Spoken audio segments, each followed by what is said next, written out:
Hey everyone, welcome back to another quick and very interesting tutorial. Where in this quick tutorial, I'm going to show you how you can fix any kind of Epic online services error or EOS error on your Epic launchers. Now, in order to fix that, all you need to do is to just simply open your this PC, then go to the C drive. Here in the C drive, you need to go to this folder that says program files, then click on Epic Games, then go to Epic Online Services. Now, here you'll see this option that says Epic Services Install Helper.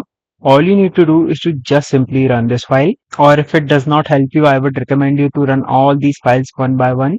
Now, what it's gonna do, it will fix the online services error that you are facing, or if your game is unable to start because it has been stuck on the Epic Online Services loading error. You can fix all of that just by clicking on this option or just by running these three exe files on this specific directory folder. Alright, so that's it for this tutorial. I hope this video will be helpful for you. Make sure to hit the like button and subscribe button for more such helpful and interesting tutorials. See you in the next one. Take care.